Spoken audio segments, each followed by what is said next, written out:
when Big Shaq walked into a luxury store, expecting nothing but a fair chance. But before he could even ask for what he wanted, they had already decided what he couldn't afford.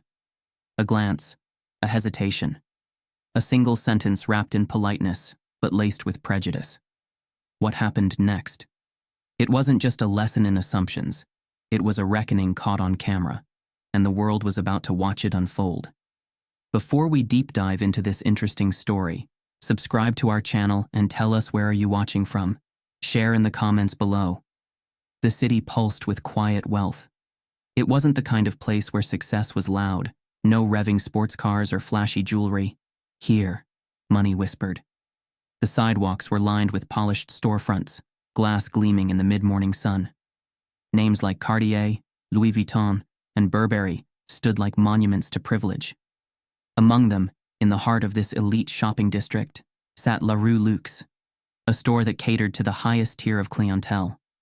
Its doors were gold-trimmed and heavy, not just physically but symbolically. Only certain people were meant to walk through them. And then, Big Shaq did. The door swooshed open, and for a moment, the perfectly curated atmosphere shifted. Shaquille O'Neal, 7 feet of unmistakable presence, stepped inside. He wasn't draped in designer logos or flashy gold chains. Instead, he wore what he always did, comfort. A dark hoodie, slightly oversized, sleeves pushed up to his forearms. Black joggers, a pair of clean, well-worn sneakers. He moved slowly, deliberately, taking in the space. The air inside the store was cool and scented, with something expensive and unfamiliar. The kind of fragrance designed to make people feel like they'd stepped into a different world. A world where only the right kind of people belonged. And from the moment he entered, it was clear. They didn't think he was one of them. The first glance came from a middle-aged couple near the watch display. The man, dressed in a tailored navy suit, shot Shaq a fleeting, almost instinctive look before returning to admiring a $50,000 timepiece. The woman, draped in pearls and quiet disapproval, hesitated a second longer. Then came the staff. A slim, well-groomed security guard near the entrance stiffened slightly. His gaze locked onto Shaq in a way it hadn't with the other customers. He wasn't expecting trouble, but he was waiting for it. And then, of course, there was the saleswoman. She stood near the jewelry counter, perfectly poised, the very image of wealth and exclusivity. Her name tag read, Harper Lawson. She was the type of woman who belonged in places like this. Tall, slender, effortlessly polished. Every detail of her appearance was intentional. The perfectly tailored blazer, the silk scarf draped at just the right angle, the diamond-studded watch on her delicate wrist. When she spotted Shaq, her expression barely flickered. But her eyes told the story. A quick sweep from his head to his shoes, assessing, calculating, deciding. He didn't fit the mold. He wasn't wearing money. And to Harper, that was the first red flag. Shaq moved toward a glass display case showcasing high-end watches. Harper didn't greet him, didn't even acknowledge him. Instead, she turned to another customer, a younger man in a designer suit, sharp and confident, the very definition of old money. "Would you like to try this one on?" she asked, her voice dripping with warmth. She lifted an exquisite timepiece, the kind with a 6-figure price tag, handling it like a delicate artifact. Shaq stood just feet away, waiting, watching. Harper knew he was there, but she made sure he knew he wasn't a priority. Shaq wasn't bothered. Not yet. This wasn't his first time in a place like this. He leaned forward slightly, examining a sleek platinum watch with intricate detailing. "Excuse me," he said, his voice deep but calm. "Can I see this one?" Harper didn't move right away. Instead, she exhaled quietly, an almost imperceptible pause, as if debating whether or not this was worth her time. Then, finally, she turned. A tight-lipped smile. Professional. Forced. "That one?" she asked, blinking as if he'd made an unusual request. Shaq nodded once. She hesitated again.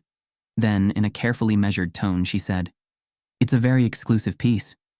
Not a sure, of course, not a let me get that for you. Just a warning."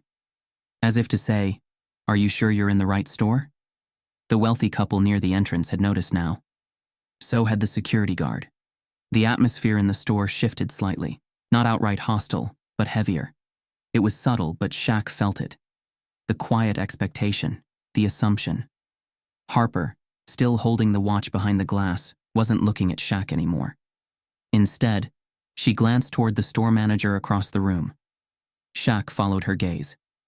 The manager, an older man in a charcoal suit, had been watching since the moment Shaq entered.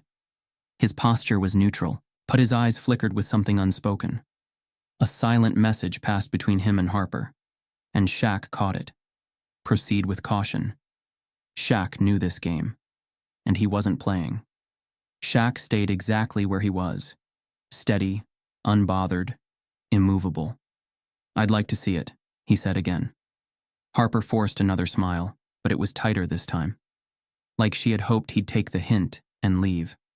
She pulled the watch from the case with deliberate care, as if handling something too valuable for certain hands. Then, before passing it over, she added, "It's quite expensive." Shaq smiled. A slow, knowing smile. "Good," he said. "I like expensive things." Harper blinked. For the first time, her confidence wavered. She passed the watch across the counter, but her hands lingered for just a second too long, as if waiting. Waiting for Shaq to fumble, to hesitate, to show his lack of belonging. But he didn't. He picked it up with ease, turning it over, studying the craftsmanship, the weight, the mechanics. Then, in the same calm, level tone, he asked, "What movement does it use?" Harper hesitated. Shaq could almost hear the gears turning in her head. She hadn't expected that, because she had already decided who he was before he even spoke. And now she had to recalibrate. The silence stretched. The store manager took a slow step forward, pretending to check something near the counter, but his attention was locked on the exchange. Harper's fake politeness thinned. She straightened, regaining composure. "It's Swiss automatic movement," she said, her voice crisp again. "Top of the line." Shaq nodded, unimpressed. "Yeah, I know," he said. "I've got 3 of these already. Just wanted to see if it was different from the last collection." The words landed like a quiet detonation. Harper's smile faltered. The security guard's posture shifted. And suddenly, the people in the store who had been watching from the corners of their eyes were now fully paying attention. Shaq had flipped the script.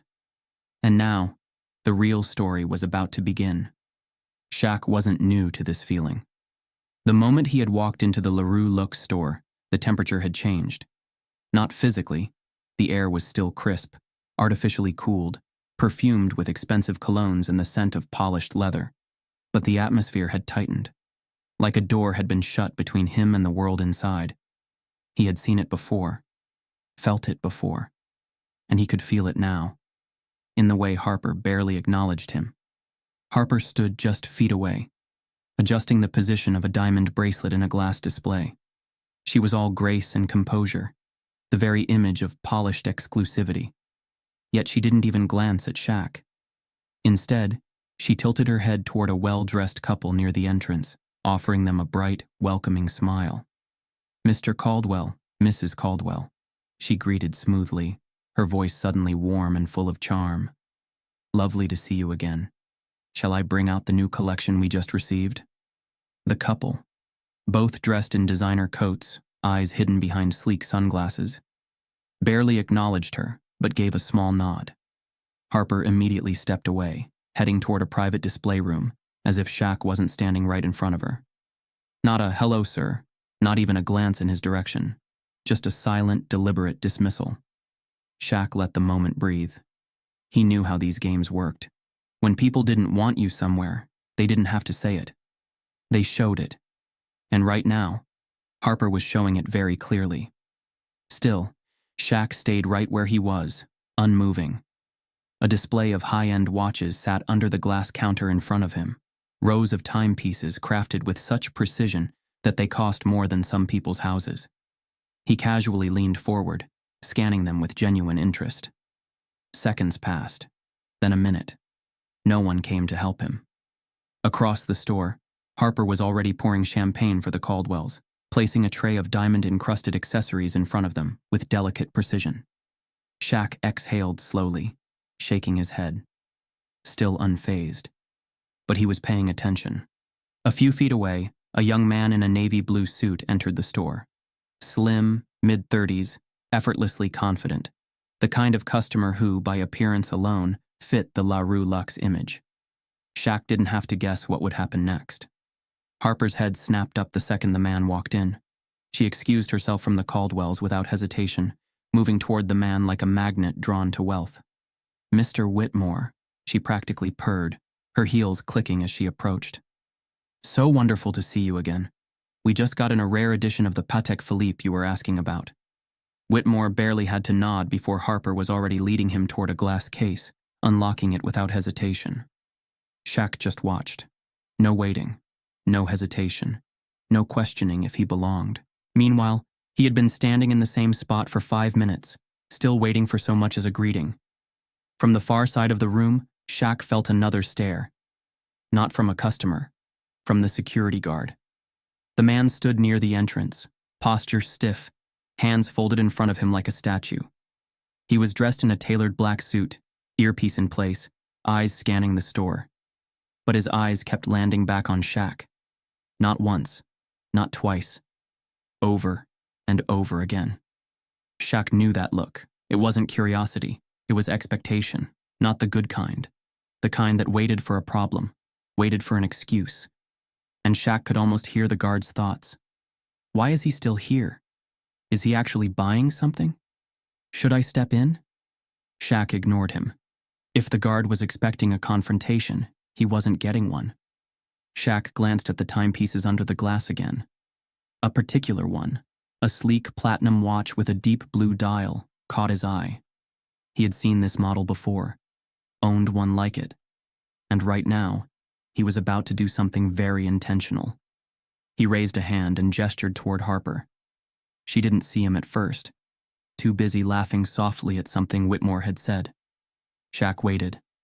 Then, after a long pause, Harper finally turned, her face composed but slightly irritated, like she couldn't believe he was still standing there. Shaq nodded toward the watch. "Can I see that one?" Harper blinked. A flicker of something unreadable crossed her expression. Then, in the same carefully measured tone she had used before, she said, "That one?" Shaq nodded. Harper hesitated, just for a fraction of a second. Then, as if forcing herself to comply, she took slow, deliberate steps toward the counter. She moved like this was an inconvenience, like this was a waste of her time. And then, she reached for the watch. She held the timepiece for a moment, then glanced at Shaq again. And with the smallest, most well-practiced smile, she said, "Just so you're aware, sir, this is one of our more exclusive pieces." The words were casual, polite, non-threatening. But Shaq knew exactly what she meant. This wasn't an informative statement. It was a warning. "You probably can't afford this. Maybe you should look at something else." Shaq's fingers flexed slightly at his sides. He inhaled slowly, even, controlled. Then he tilted his head slightly. "That so?" Harper gave a small, well-rehearsed smile. "Yes. It's handcrafted in Switzerland, limited production. Very exclusive clientele." Shaq stared at her for a long moment. Then, something shifted in his expression, the smallest hint of amusement. "Good," he said. "I like exclusive things." Harper blinked. That wasn't the answer she was expecting. For the first time, she actually looked at him. And for the first time, Shaq knew he had just turned the game around. Because now, Harper was the one who felt like she was being judged. And the tension in the room? It had just begun to rise. Shaq had been in enough high-end stores to know one thing: they were always watching. Not just for theft, for people like him. For people who didn't fit. And sure enough, as he stood near the display case, he spotted the first camera. It was small, tucked neatly into the corner where the ceiling met the wall. A subtle black dome, almost unnoticeable unless you knew where to look. Shaq knew where to look. His eyes scanned the store, his instincts kicking in. There, another one just above the entrance. One more near the checkout counter. Standard security? Sure. But that wasn't what caught his attention. It was the way they moved. The cameras weren't scanning the whole room. They were following certain people. More specifically, they were following him. Shaq felt it. The weight of an unseen gaze tracking his every move. He wasn't stealing, wasn't acting suspicious. Yet, they watched, and he wasn't the only one. Near the far side of the store, a younger black man stood near the leather goods section. Early 30s, clean cut, dressed in a fitted polo and slacks. He wasn't doing anything, just browsing. Yet, a security guard, a different one from earlier, stood just a few feet away. Not saying anything, not offering help, just standing there, watching, waiting. Shaq recognized the setup immediately. He had seen it too many times before. The unspoken rules of places like this. Some customers got privacy, others got patrols. The store's double standard became even clearer when the next customers walked in. A wealthy-looking couple, mid-40s. He was in a cream-colored suit, gold cufflinks catching the light.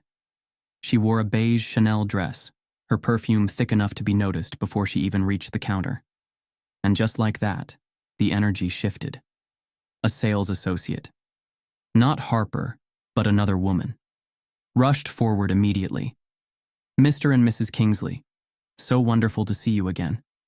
She practically sang, her face lighting up with the kind of warmth that had been noticeably absent moments ago. Within seconds, they were whisked to a private seating area. Champagne appeared. Velvet trays of jewelry were brought out before they even had to ask. No one questioned if they belonged. No one made them wait. Shaq watched it unfold, the difference almost laughable. But it wasn't funny. It was routine. Expected. And that was the problem. Shaq shifted his gaze back to the young black man across the room. He noticed it too. His jaw was tight, his shoulders squared. And then, just like that, he put the wallet he had been admiring back onto the shelf and walked out. Not because he had done anything wrong, but because he already knew how this would go. Shaq let out a slow breath. Another story. Same ending. Shaq turned his attention back to Harper. She had returned to the jewelry counter, still perfectly composed, still pretending he wasn't there. Shaq tapped the glass gently. "So, you gonna let me see that watch or not?" Harper barely looked up. Instead, she exhaled lightly, just enough to signal her annoyance. Then, with a carefully rehearsed smile, she finally reached into the display case. She pulled out the same platinum watch he had asked for earlier, handling it delicately, as if it were a museum artifact. But before passing it over, she hesitated. Then, without looking him in the eye, she said, "It's one of our most premium models. I just want to make sure you're aware of the price." Shaq paused. There it was. Again. She didn't say, "Of course, sir." Didn't say, "Here you go." Instead, she gave a warning. A subtle way of questioning whether he should even be asking. Shaq stared at her, his expression unreadable. "Good to know," he said, voice level. "Now let me see it." Harper forced another tight smile. Finally, she passed the watch over. But the way she did it, so carefully, so reluctantly, it was as if she expected him to drop it. Shaq took it with ease, turning it over in his large hands. The weight was good. Well crafted. He had owned this model before. But that wasn't the point. The point was watching Harper squirm. And right now, she was. Across the room, the store manager had been watching everything. A tall, older man, dressed in a tailored charcoal gray suit, silver-rimmed glasses perched perfectly on his nose. His face was unreadable, a practiced mask of neutrality. But his posture, rigid, calculating. He had been standing near the high-end handbags, pretending to be occupied with something else. But Shaq had seen his gaze flicker over again and again. Now, as Harper handed over the watch, the manager took slow, deliberate steps toward the jewelry counter. He wasn't intervening. Not yet. But he wanted to be close enough if things went wrong. Shaq smirked slightly, turning the watch over in his hands. "I like the design," he said casually, his deep voice breaking the quiet tension. "Movement feels solid." Harper nodded stiffly. "Yes, it's one of the best pieces in our collection," she said, her tone clipped, as if she wanted to end the conversation. Shaq glanced up, holding her gaze. Yeah? He said. Then why didn't you want to show it to me? For the first time since he walked in, Harper faltered. The store manager, who had just reached the counter, tensed slightly. A few customers nearby shifted uncomfortably. Shaq let the question sit between them. Let her feel it. Because he knew, and she knew, and everyone watching knew. This wasn't about a watch. It never had been. It was about the assumption, about who gets service and who gets ignored, who gets champagne and who gets surveillance, who gets the benefit of the doubt, and who doesn't. Shaq set the watch down carefully, his large fingers tapping the glass once. I'll take it, he said. Harper's lips parted slightly. She blinked. Shaq smirked. Problem? She hesitated, as if searching for a way out. The manager stepped forward slightly, clearing his throat. Sir, he said, voice smooth. Perhaps we can show you some other options that might… Shaq cut him off with a single glance. I said, I'll take it. Another silence. This time it wasn't Shaq who was being tested. It was them. And they were failing. The silence that followed Shaq's words was the kind that tightened a room. He had just told them, plain and simple, that he'd take the watch. And yet, no one moved. Harper's fingers tensed against the glass display. The store manager's lips parted slightly, as if searching for the right way to correct what had just happened. Because in their world, this wasn't how the script was supposed to go. Shaq was supposed to take the hint, to leave. Instead, he had flipped the moment on them. And now, they didn't know what to do with it. Harper recovered first. And when she did, she laughed. Not an outright laugh. Not the kind that came from something genuinely funny. No, this was a light, controlled chuckle, one meant to cover something else. Something sharper. Something closer to disbelief. She tilted her head slightly, still gripping the glass countertop. Oh, she said, eyes narrowing just a fraction. That's cute. Shaq didn't blink, didn't smile, didn't move. Harper's expression remained polite, but her tone told the real story. This was her way of telling him, without outright saying it, that he didn't belong here, that he had to be joking. The laughter, soft as it was, cut through the quiet, and just like that, heads turned. A man in a tailored charcoal suit near the entrance raised an eyebrow. His wife, draped in silk, gave Shaq a quick, measuring glance before looking away. The security guard near the door straightened slightly, eyes locked onto the unfolding moment. A group of younger shoppers, 2 women and a man dressed in effortless wealth, stood near a display of designer bags. One of them smirked, as if waiting to see where this was going. Harper had made a spectacle of him, and now, everyone was watching. Harper's smirk softened into something more composed, more polished. I just mean, she continued, carefully choosing her words, this is a very exclusive piece. Shaq exhaled slowly through his nose. There it was again. That same polite dismissal. That same condescending tone. Like she was doing him a favor by saving him from embarrassment. Shaq tilted his head slightly. That's so? Harper nodded. It's one of the most expensive watches in our collection. Handcrafted, imported, extremely limited. She let the words settle. Then, in a voice laced with artificial sweetness, she added, It's probably out of your budget. The words landed like a stone dropped into still water, rippling outward. Shaq knew what had just happened. So did everyone else. Harper hadn't just questioned his ability to buy the watch. She had made a statement. She had looked at him, at his clothes, his presence, his skin, and decided. Decided that he was out of place, that he didn't belong here, that someone like him couldn't afford something like this. The moment stretched, tension thick enough to press against the walls. And then, Shaq spoke. What makes you think that?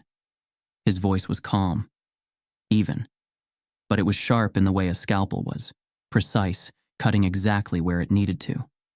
Harper's smile wavered. She hadn't expected the challenge. She had expected him to laugh it off, to shrug, to walk away, to prove her assumptions right. Instead, he had turned the focus back on her. And now, she had to answer. For the first time, she hesitated. A movement from the side. The store manager, the older man in the gray suit who had been watching closely, finally stepped forward. "Is there an issue here?" he asked smoothly, his tone measured. Shaq turned to him, studying him.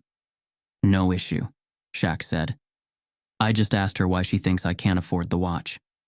The manager's jaw tightened just slightly. Harper, sensing his presence beside her, straightened. For the first time, her polished demeanor cracked just a little. "I didn't mean anything by it," she said quickly. "I was just—" Shaq lifted a hand slightly. "No, go ahead," he said. "Explain it." Another silence. Another weighted pause. Because there was no explanation she could give that wouldn't expose her own bias. And she knew it. The customers watching, they knew it too. Some looked away, pretending they weren't listening. Others, like the younger group by the handbags, were openly intrigued now. One of the women, blonde, mid-20s, dressed in an emerald green designer coat, leaned toward her friend and whispered something. Her friend giggled. The security guard near the entrance shifted his stance. The tension in the store had changed, and everyone could feel it. The store manager cleared his throat. "I'm sure this is just a misunderstanding," he said smoothly. "Harper, why don't you go ahead and show the gentleman the watch?" Harper's jaw tensed, but she obeyed. With stiff movements, she unlocked the glass case and carefully lifted the platinum watch. Then, finally, she passed it over. Shaq took it, turning it over in his hands. It was beautiful craftsmanship, Swiss movement, flawless detailing. Shaq nodded slightly. "It's nice." Harper didn't respond. The manager forced a polite smile. "A fine choice, sir." Shaq glanced up, locking eyes with Harper. Then, with deliberate slowness, he said, "I'll take it." A flicker of something crossed Harper's face. Shock? Embarrassment? Maybe both. The manager nodded quickly. "Excellent. Let me have someone wrap it up for you." Shaq smiled. No rush. Then, turning slightly, he let his gaze sweep across the store. Over the customers who had been watching. Over the security guard. Over the ones who had assumed, without saying a word. And then, finally, back to Harper. "You know," he said casually, setting the watch down on the counter. "I was gonna buy 2 today, but I think I'll take my business somewhere else." Harper's lips parted slightly. The manager's shoulders stiffened. And just like that, the moment changed. It wasn't about money anymore. It was about principle.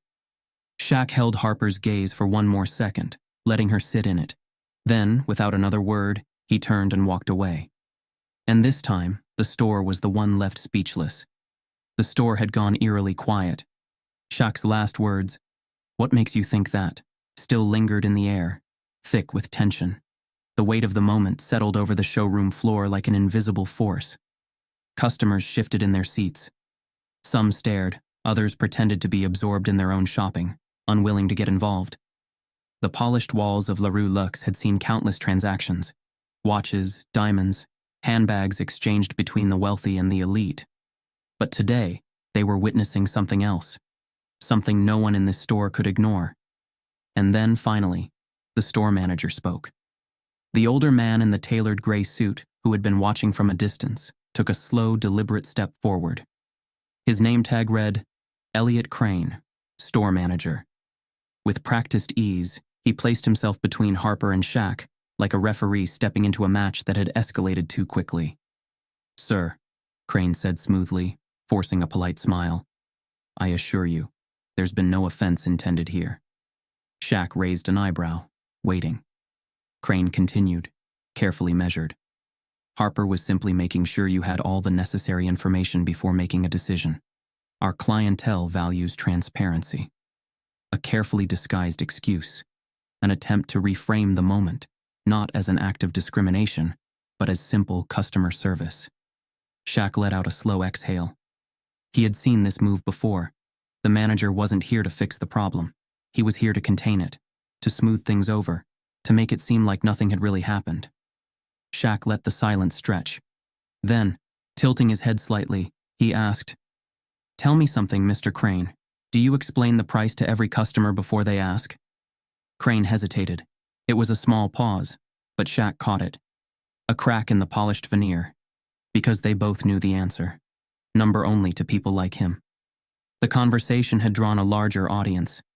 A few feet away, the wealthy couple from earlier, the Kingsleys, glanced over, their brows furrowed. The group of young, wealthy shoppers by the handbag section had stopped pretending to browse. Even the security guard near the entrance, who had been watching Shaq from the start, shifted his stance, ready for whatever came next. The room was split. Some customers looked entertained, as if watching a live social experiment unfold. Others looked uncomfortable. And then there was Jenna. Standing behind the jewelry counter, gripping a stack of neatly folded silk gloves, was Jenna, a junior sales associate. Mid-20s, soft brown curls pulled into a bun, an earnestness in her eyes that didn't belong in a store like this. She had been working at La Rue Luxe for almost a year, long enough to understand how things worked, but not long enough to have become numb to it. And right now, she was watching everything unfold. She had seen Harper dismiss Shaq, had seen the store manager step in, not to help, but to defend the wrong person. Jenna knew what this was. She knew Harper's tone had been different with Shaq, knew the way security had eyed him the moment he walked in. She wanted to say something, wanted to cut through the scripted professionalism and call it what it was. But her throat tightened. She hesitated, because she also knew what happened to employees who spoke up in places like this, and she wasn't sure if she was ready to risk it. Not yet. Harper, still standing behind the glass case, had regained some of her composure. She glanced toward the manager, sensing that he wasn't fully in control of the situation. So, she took it into her own hands. Perhaps, she said, her tone smoother now, almost patronizing. We could show you something more suitable. A subtle shift. Her voice had softened, but the insult had sharpened. More affordable, more within reach. More for someone like you. Shaq breathed in slowly. There it was. The moment where she let the mask slip completely. The moment where the truth came out. And everyone in the store knew it. For the first time, Shaq considered walking out. Not because of the insult. Not because of the assumptions.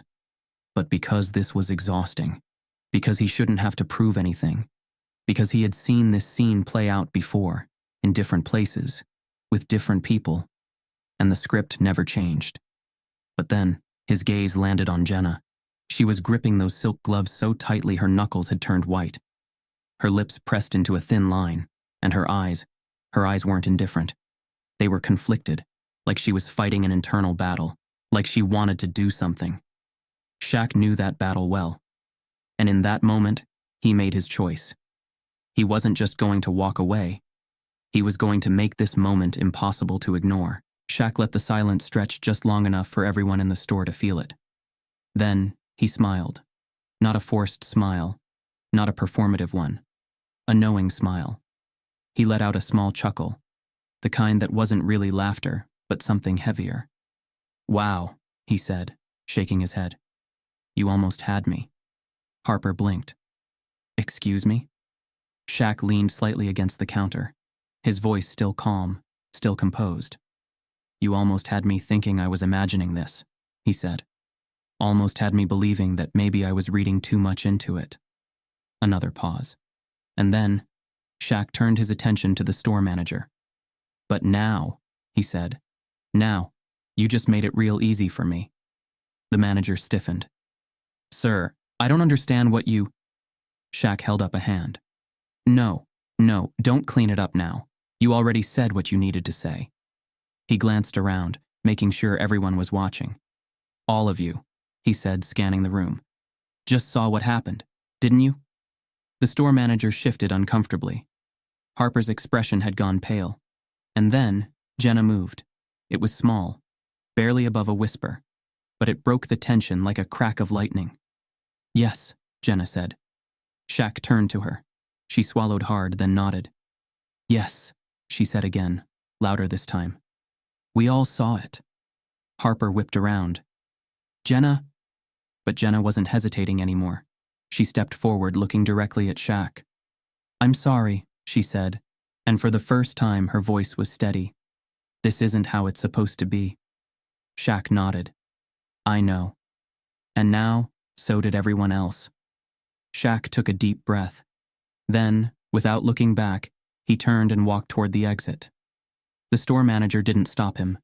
The security guard didn't move. Harper, for the first time, looked genuinely shaken. And Jenna? She stood there, watching him go, knowing that this moment, this one small act of truth, had just changed everything.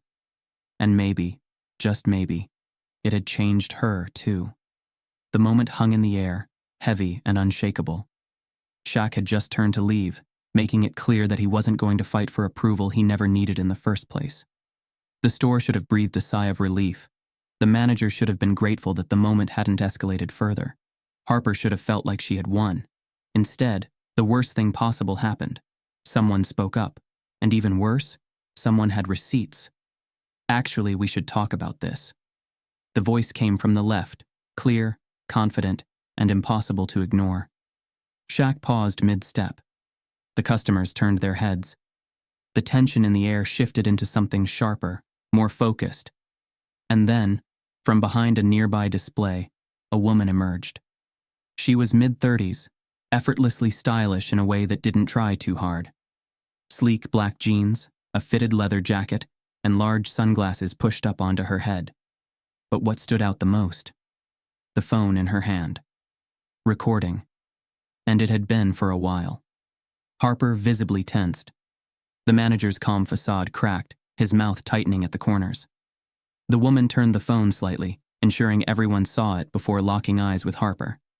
"I was just browsing when I heard you tell him he probably couldn't afford it," she said casually. "Thought that was an interesting thing to say." Harper's face drained of color. The woman wasn't finished. "So I figured I'd start recording." She smiled, but it wasn't friendly. "You know, just in case this turned into one of those misunderstandings." The store fell silent. Every employee, every customer, even the security guard near the entrance stiffened, because they all knew what this meant. Harper laughed, too quickly, too forced. "I don't know what you think you heard," she said, her voice an octave higher than before. "But I never—" The woman tilted her phone toward her. "Would you like to hear it back?" she asked. The challenge hung between them. Harper's jaw locked. Her eyes flickered toward the manager, as if silently begging him to take control. He tried. "There's really no need for this," he said smoothly. "We're all professionals here. Let's not turn this into something bigger than it needs to be."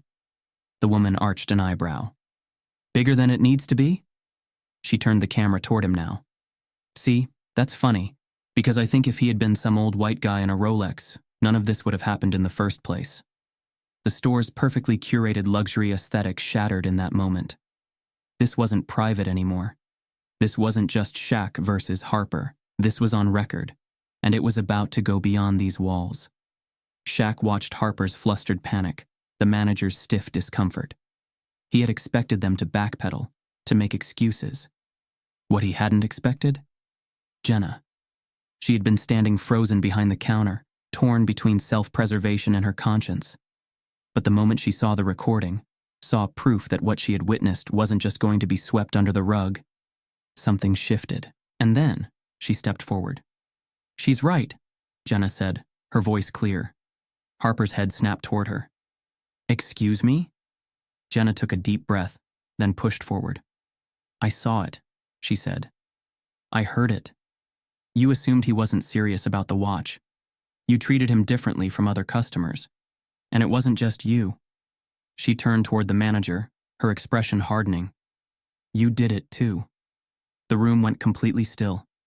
Harper's composure shattered. "Jenna, that's enough," she snapped. Jenna didn't back down. "It's not enough," she shot back. "It's never enough. And that's the problem." Harper was losing control. "You don't understand how these things work," she hissed. "Do you think you're helping yourself by siding with him, by embarrassing us?" Jenna exhaled sharply. "Embarrassing us?" She gestured toward the camera. "I think we did that to ourselves." Shaq watched the exchange, arms crossed, silent, but unwavering. Jenna had found her voice. And Harper? She had lost hers. Harper was unraveling, but Shaq wasn't angry. He was tired. This wasn't new. This wasn't shocking. It was just another day of people showing who they really were. And so, he finally spoke. "I don't need to prove myself," he said, voice steady. Harper looked at him, wide-eyed, desperate to regain footing. Shaq tilted his head slightly. "But you?" he said, his tone laced with finality. "You just proved exactly who you are." Harper's lips parted slightly. But there was nothing left to say. Because it was all on camera now. The woman with the phone smirked. "And that," she said, locking her screen, "is going viral in about 5 minutes." Harper's face collapsed. The manager looked like he was swallowing glass. Jenna?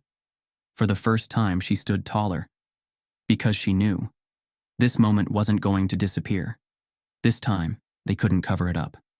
Shaq exhaled, turning toward the door. He didn't storm out. Didn't cause a scene. Because he didn't need to. The moment had already happened. And now, it belonged to the world. As he reached the exit, he heard whispers. Not the same ones from earlier, not the quiet judgments about whether he belonged. No, these whispers were different. Curious, uncertain, afraid of what happened next. Shaq smiled to himself. Let them wonder. Let them sit in it. Because for once they were the ones being watched. The moment had already slipped out of Harper's control. But the damage? That was just beginning. The store's carefully curated atmosphere of luxury and exclusivity had turned into something else. A stage. And the audience was growing.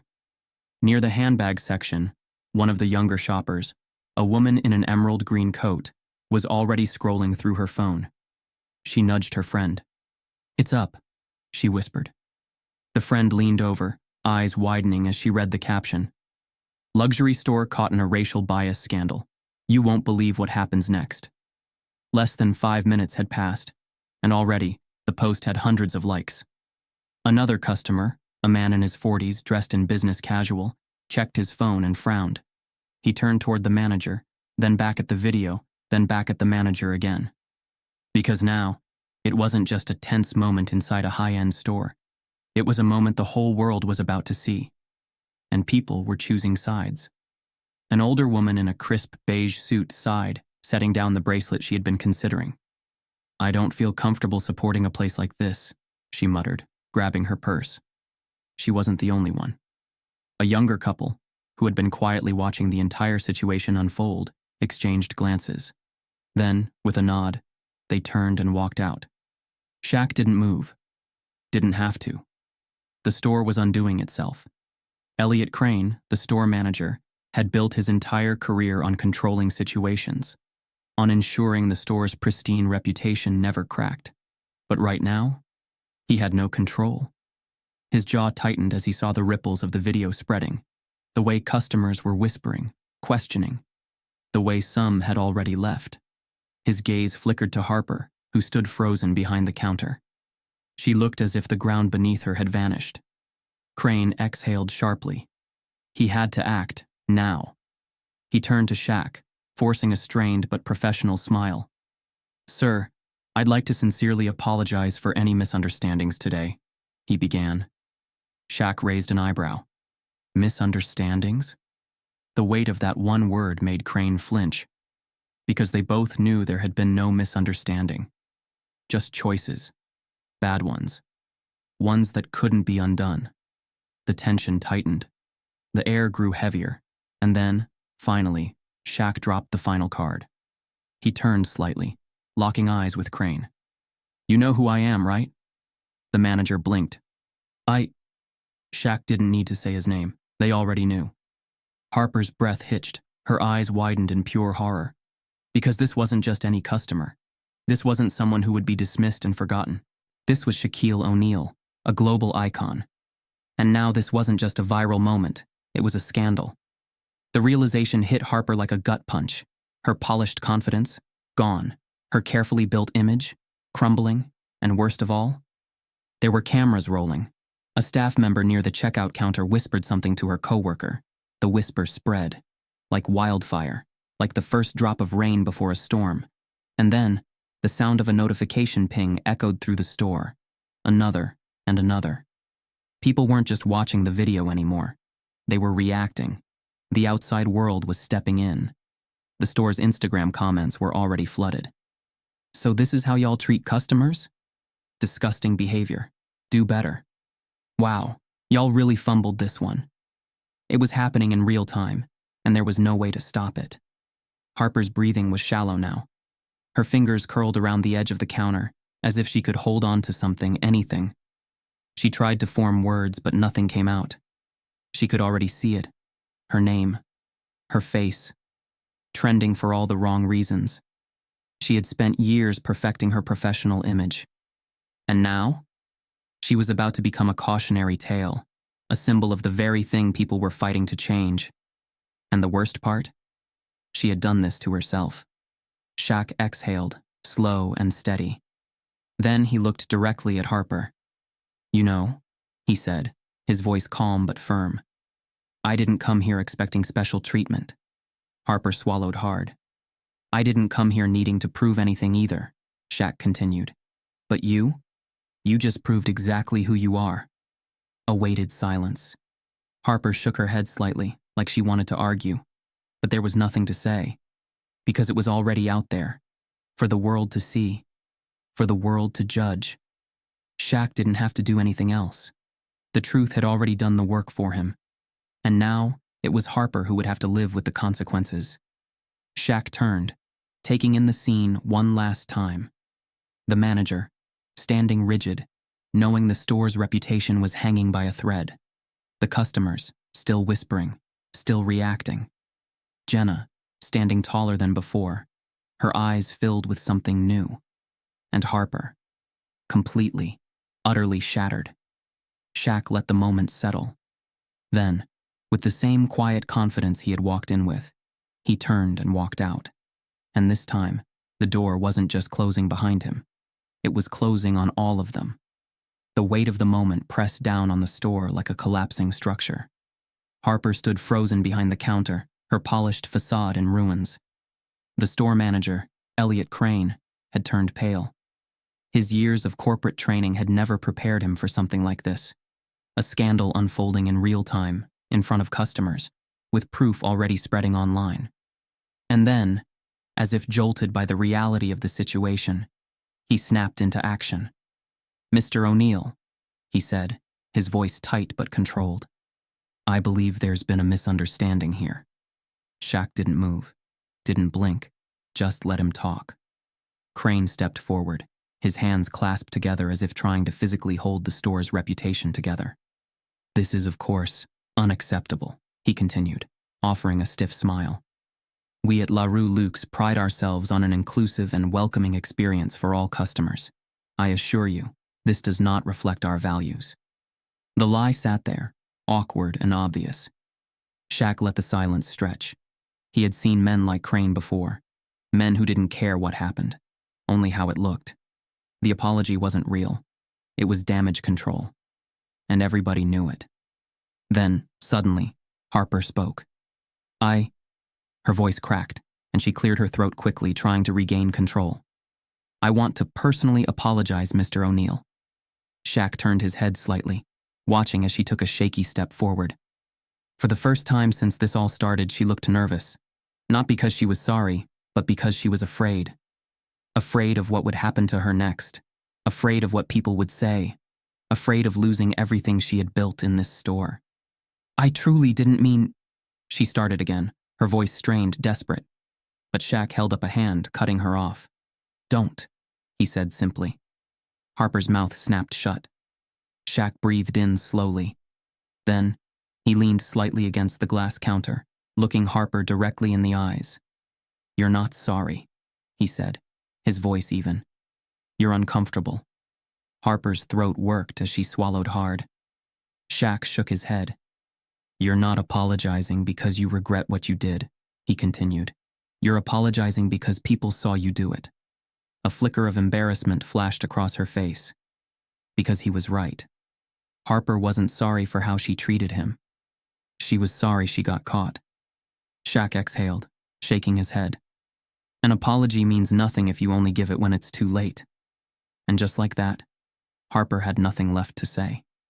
Shaq turned slightly, scanning the store. His gaze landed on Jenna.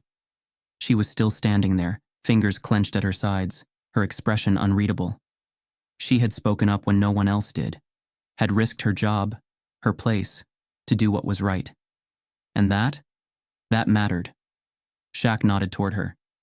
"But you," he said, voice steady, "you did something real today." Jenna's breath hitched slightly and her eyes widened. "You spoke up," Shaq continued, "when it was hard, when it was uncomfortable, when it wasn't safe." Jenna swallowed, her posture straightening. And then softly she nodded. It was the right thing to do. Shaq smiled slightly. "Yeah, it was." Harper looked away. Because for the first time, she realized she wasn't just on the wrong side of this moment. She was on the wrong side of history. One by one, customers started to leave. The older woman in the beige suit, the business casual man who had checked his phone, the younger couple. They all exchanged glances before heading for the door. The store's luxury image had cracked. And now, it was falling apart. A woman near the entrance scoffed, tossing a velvet box of earrings back onto the counter. "No way I'm spending a dime in this place," she muttered as she stormed out. Crane's expression tightened. The store was losing money. Fast. And there was nothing he could do to stop it. Shaq glanced around one last time. At Crane. At Harper. At the store that had so confidently tried to decide whether he belonged. And now? It was falling apart from the inside. He exhaled, rubbing a hand over his beard. Then, with that same quiet confidence, he said, "I wasn't asking for special treatment, just fair treatment." Crane's jaw tightened. Harper looked down. And then, Shaq gave them one last piece of truth. "You never know who's walking through your doors," he said. A beat of silence. Then, without another word, he turned and left. And as the door closed behind him, the store stood in absolute, deafening silence. The door to La Rue Lux swung shut behind Shaq, but the moment didn't end there. If anything, it had only just begun. The store, once a polished sanctuary of wealth and exclusivity, now felt tainted, exposed. The weight of what had just happened pressed against the walls, against the people inside. And for the first time, some of them were starting to feel it. Jenna stood behind the counter, her hands still trembling slightly. Her heart was still racing, but not from fear, from clarity. For so long she had convinced herself that this store, this job, this life, was just the way things worked. You followed the rules. You didn't push back. You let things slide because it was easier. But today, she had done something different. She had spoken up. And now she wasn't sure if she could ever go back. She looked over at Harper, who stood motionless, her usually poised expression completely unraveled. For the first time, Jenna saw her boss for who she really was. And for the first time, she wondered if she wanted to be anything like her. Maybe it was time to walk away. Not just from this store, but from everything it stood for. Harper hadn't moved. She was still gripping the edge of the counter, her nails pressing into the glass. She could feel eyes on her. The manager hadn't spoken. Not a single word. The other sales associates? They weren't looking at her the same way anymore. And the customers? Most of them were gone. Not just because of the video, not just because of Shaq, but because the illusion had cracked. The exclusivity, the prestige, the careful orchestration of wealth and power. It all looked different now. And Harper? She was at the center of the wreckage. For the first time in her career, she felt something she never thought she would feel. Disposable. She turned slowly, her eyes meeting the manager's. Crane's expression was blank. He didn't say it. He didn't have to. But Harper knew. She was going to be the one who paid for this, not him, not the store. Her. Because that was how places like this worked. The moment you stopped being useful, you became a liability. And Harper had just become the biggest liability in the room. Outside, Shaq climbed into his SUV, exhaling slowly as he settled into the driver's seat. He didn't check his phone. Didn't need to. He already knew what was happening. The video was spreading. He had seen it before, a moment of bias caught on camera, shared, dissected, discussed. And then, the conversation, the backlash, the corporate statement, the carefully worded apology from the store that would say all the right things, but fix nothing. Shaq stared out the windshield, watching as people passed by, unaware of what had just happened inside. And he wondered, how many times had this happened before, without a camera rolling? How many times had someone been dismissed, disrespected, and then left, without proof, without a voice, without a way to show the world? This time was different, but it shouldn't have taken a camera to make it different. By the time Shaq pulled onto the main road, the video was already trending. The comments were coming in fast. Some were angry. This happens all the time. Glad someone finally caught it on video. That saleswoman thought she could just get away with it. Not today. Some were defensive. Maybe it was just a misunderstanding. Not every situation is about race. Maybe she really thought he wasn't serious. And some were exhausted. Why are we still dealing with this in 2025? Different store, same story? But the discussion was happening, and that meant something. Shaq drove in silence, the hum of the engine the only sound. He wasn't angry. Not anymore. Just tired. He had lived long enough, seen enough to know that change didn't happen overnight. It didn't come from one viral video. Didn't come from one conversation. It came slowly, painfully, through moments like this. Moments that forced people to see what they didn't want to see. Moments that made them question the things they had always accepted. Moments that didn't just pass by, but stuck. And if even one person saw this and thought twice the next time they judged someone too quickly, then maybe, just maybe, it was worth it. As Shaq reached a red light, his phone buzzed. A message from a friend. Saw the video. You good? Shaq smirked slightly, shaking his head. Then he typed back, yeah, but they won't be. The light turned green, and as he pressed the gas, he knew one thing for sure. This wasn't the end of the story. It was just the beginning. Some moments expose more than just prejudice. They reveal a system. How many times has this happened without a camera rolling? How many stories go untold? This isn't just one man's experience. It's a reality that needs to be challenged.